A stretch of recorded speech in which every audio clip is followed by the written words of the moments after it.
Hi friends, myself D Kushal Kishore Kumar. Last క్లాస్లోని engineering drawing గురించి కొన్ని టాపిక్స్ నేర్చుకున్నాం. మిగతా టాపిక్స్ ఇప్పుడు చూద్దాం. చూసే ముందు please subscribe my channel and click bell icon and encourage me. Last క్లాస్లో ఏం చెప్పుకుందాం ఒకసారి చూద్దాం. Syllabus of engineering drawing in diploma, weightage of marks, importance of engineering drawing, ISO standards starting నేర్చుకున్నాం. ఈ క్లాస్కి వచ్చినప్పటికి ఐఎస్ఓ స్టాండర్డ్స్ రిమైనింగ్ బ్యాలెన్స్ గురించి చూద్దాం, డ్రాయింగ్ ఇన్స్ట్రుమెంట్స్ గురించి, డిఫరెంట్ టైప్స్ ఆఫ్ లైన్స్ గురించి, లెటరింగ్ ఇంట్రడక్షన్ అన్నది నేర్చుకుందాం. Okay, start the class. What are the drawing standard? Drawing standards అనేవి అన్ని డయాగ్రామ్స్ అన్నీ ఒక యూనివర్సల్ స్టాండర్డ్స్ కింద తీసుకొచ్చి అందరికీ అర్థమయ్యే విధంగా చూసేది. అందులోని ఫస్ట్ది ఏంటంటే ఐఎస్ఓ స్టాండర్డ్. ఐఎస్ఓ స్టాండర్డ్స్ అంటే ఇంటర్నేషనల్ స్టాండర్డ్స్. ఇందులో ఇది జనరల్ పర్పస్ యూజ్ చేసి ఇందులో టెక్స్ట్ కానీ లేఅవుట్ కానీ టైప్స్ కానీ అన్నీ ఉంటాయి. 2D డ్రాయింగ్కి ఎక్కువ వాడతారు. ఆటోక్యాడ్ సామాన్లు. యూరోపియన్ స్టాండర్డ్స్ దాని స్టాండర్డ్ తగ్గట్టు క్యాడ్ కూడా పనికొచ్చే విధంగా స్టాండర్డైజ్ చేసుకుంది. ఇందులోని మనకి లేఅవుట్స్ కానీ అన్నీ కవర్ అవుతాయి. బిఎస్ కూడా సేమ్, దానికి కూడా సిమిలరే. ఇది యూరోపియన్ స్టాండర్డ్స్. ఇది కూడా లేఅవుట్స్, కట్స్ అన్నీ ఉపయోగిస్తారు. క్యాడ్లో కూడా వాడతారు. ఇది మనం వాడే డిఫరెంట్ డ్రాయింగ్ ఇన్స్ట్రుమెంట్స్. అందులో first drawing board, drawing paper or drawing sheet, pins, clips, tape, pencil, T square, set square, scale, drafter, rolling scale, protractor, French curves, compass, eraser.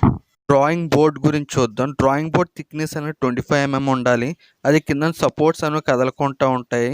పైన సర్ఫేస్ అనేది స్మూత్గా ఉండి ఎడ్జ్ అనేది 90 degrees ఉంటుంది. ఇది drawing board యొక్క bottom position. ఇది దాని పార్ట్స్. డ్రాయింగ్ బోర్డ్ సైజెస్ అనేది షీట్ తగ్గట్టు డిఫరెంట్ సైజెస్ ఉంటాయి. D0, D1, D2, D3 అనే కాకుండా B0, B1 అని కూడా అంటారు.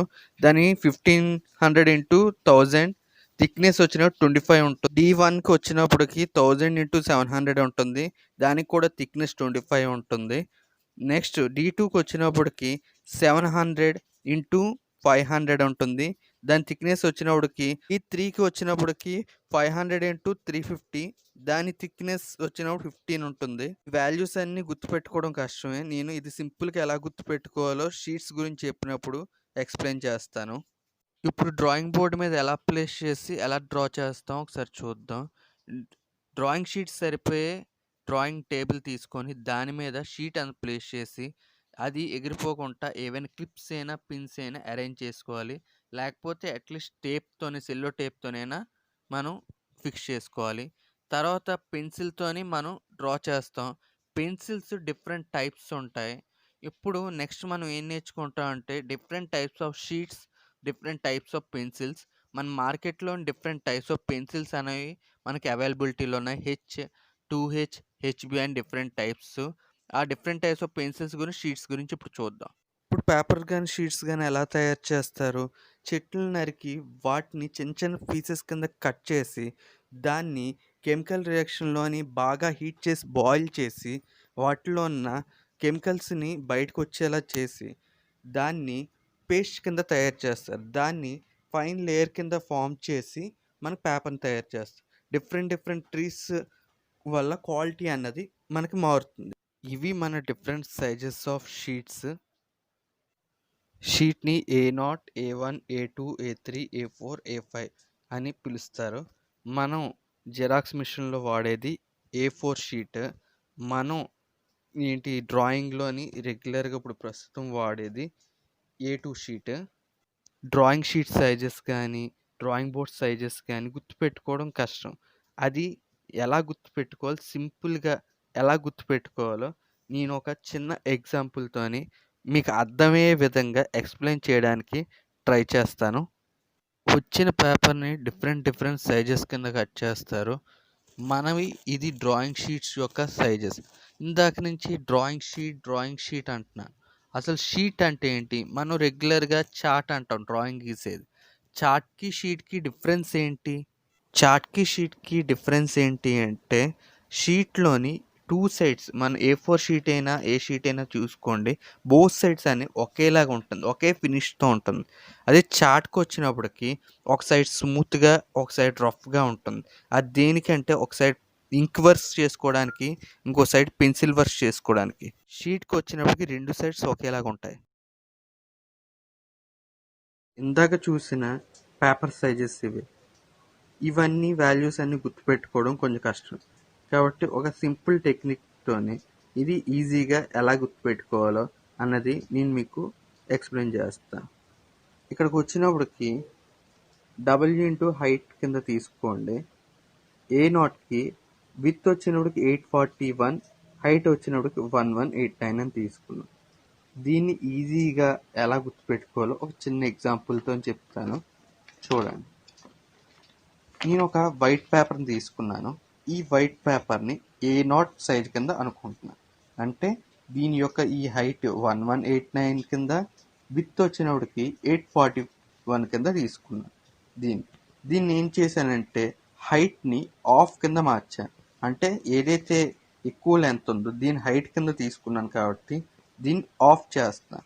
దీన్ని ఆఫ్ చేస్తే ఏమైంది అంటే ఇది A1 పేపర్ కింద మారింది. ఇందాక A0 పేపర్ కాస్త A1 పేపర్ కింద మారింది. ఇదేంటి, ఇందాక వాల్యూ అన్నది 1189 కదా, దీన్ని ఆఫ్ చేస్తే ఎంత వస్తుంది, 594.5 వస్తుంది. పాయింట్ తీసి 594 వచ్చింది. దీని ఇంకొక లెంత్ ఉంది కదా, ఇది 840. దీనికంటే ఇది పెద్దది కాబట్టి ఇది హైట్ కింద తీసుకుంటున్నాను. దీన్ని హైట్ కింద తీసుకున్నాను, దీన్ని విత్ కింద తీసుకున్నాను. ఇది A1 షీట్. A1 షీట్ని ఏదైతే లార్జెస్ట్ సైడ్ ఉందో 841, దీన్ని ఫోల్డ్ చేశాను. దీన్ని ఫోల్డ్ చేస్తే నాకు A2 షీట్ అన్నది వచ్చింది. దేన్ని ఫోల్డ్ చేశాను, ఆఫ్ కింద 841ని ఆఫ్ కింద చేశాను. దాన్ని ఆఫ్ కింద చేస్తే ఎంత వచ్చింది, నాకు వాల్యూ 420 వచ్చింది. 420 అంటే ఇక్కడ పాయింట్లో వస్తుంది, పాయింట్ రిమూవ్ చేశాను కాబట్టి 420 వచ్చింది. ఇంకో సైడ్ ఏదైతే ఉందో 594. ఇది దీని యొక్క షీట్ అంటే A2 షీట్. A2 షీట్లోని ఈ రెండిట్లో లార్జెస్ట్ సైడ్ ఏది, 294. దీన్ని ఆఫ్ కింద చేస్తే నాకు A3 షీట్ వస్తుంది. A3 షీట్లోని దీన్ని ఆఫ్ చేసాం కాబట్టి ఇది ఆఫ్ అవుతుంది. దీన్ని అలాగే ఉంచాం కాబట్టి ఈ వాల్యూ అన్నది అలాగే ఉంటుంది, 420 ఇంటూ 297. దీంట్లోని లార్జెస్ట్ సైడ్ మళ్ళీ 420, దీన్ని ఆఫ్ చేస్తే A4 షీట్ అన్నది వచ్చింది. అంటే మనం చూస్తే A4ని దీన్ని ఆఫ్ చేస్తే లార్జెస్ట్ సైడ్ని A5 అన్నది వస్తుంది. ఇప్పుడు ఒకసారి చూసుకుంటే A4ని ఏదైతే స్మాలెస్ట్ సైడ్ ఉందో దాన్ని డబల్ చేస్తే A3 వస్తుంది. ఇందులోని స్మాలెస్ట్ సైడ్ని డబల్ చేస్తే A2 వస్తుంది. A2లోని స్మాలెస్ట్ సైడ్ డబల్ చేస్తే A3 వస్తుంది, A1 వస్తుంది. A1లోని స్మాలెస్ట్ సైడ్ డబల్ చేస్తే A0 వస్తుంది. ఇలా మనం సింపుల్గా డ్రాయింగ్ షీట్స్ సైజెస్ అన్నవి ఈజీగా గుర్తుపెట్టుకోవచ్చు. అలాగే డ్రాయింగ్ బోర్డ్ సైజెస్ కూడా సేమ్ దీనిలాగే. దీనికి షీట్కి తగ్గట్టు బోర్డు కూడా ఉంటుంది కాబట్టి అది కూడా సేమ్ ప్రొసీజర్. విత్ ఏదైతే లార్జెస్ట్ సైడ్ ఉందో దాన్ని ఆఫ్ చేసుకుంటూ B0 అయినా లేకపోతే D0 అయినా, D1 D2 D3 అయినా, B1 B2 B3 అయినా అలాగే ఉంటుంది. నెక్స్ట్ టాపిక్ వచ్చినప్పుడు పెన్సిల్స్ అన్నవి గ్రాఫైట్ ప్లస్ క్లే మిక్చర్తో తయారవుతుంది. వాటి యొక్క పర్సంటేజ్ డిఫరెన్సెస్ వల్ల మనకి డిఫరెంట్ టైప్స్ ఆఫ్ పెన్సిల్స్ వస్తాయి. అవి ఏంటంటే హెచ్బిని 5H నుంచి 5B వరకు ఉంటాయి.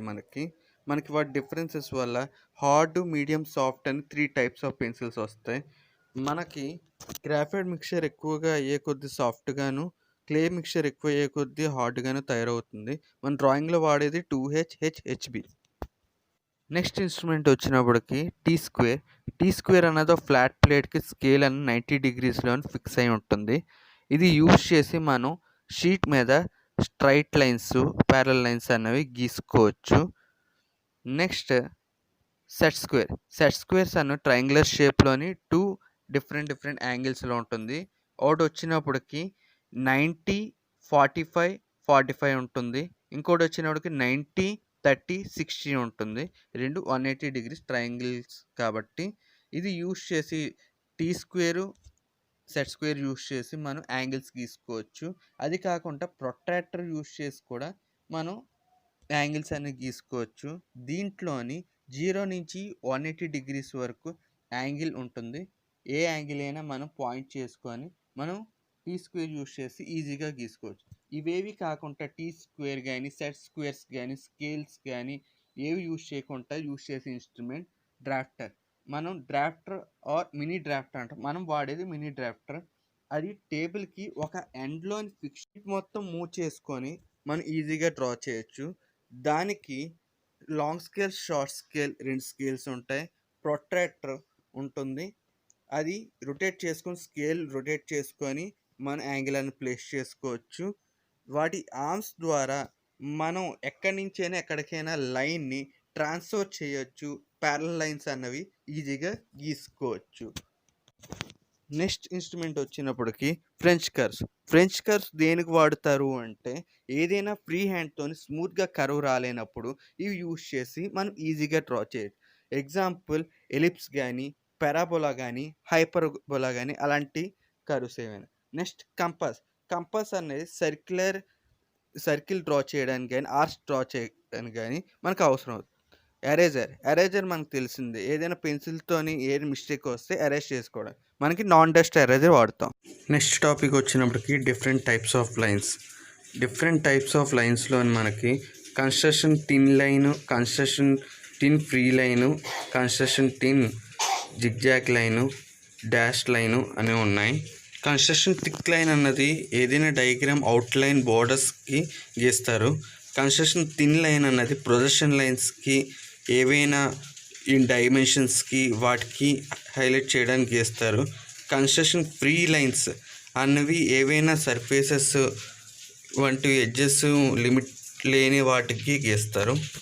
కన్స్ట్రక్షన్ థిన్ జిగ్జాగ్ లైన్ అన్నది ఏదైనా మనకి ఇంకా ఆబ్జెక్ట్ ఉంది దాని ఎక్స్టెన్షన్ గురించి గీస్తారు.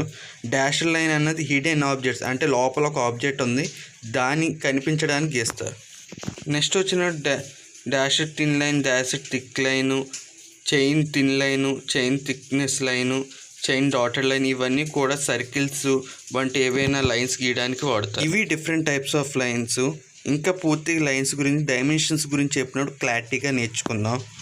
నెక్స్ట్ టాపిక్ వచ్చినప్పటికి లెటరింగ్. ఈ లెటరింగ్ని ఫ్రీ హ్యాండ్ లెటరింగ్ అని కూడా అంటారు.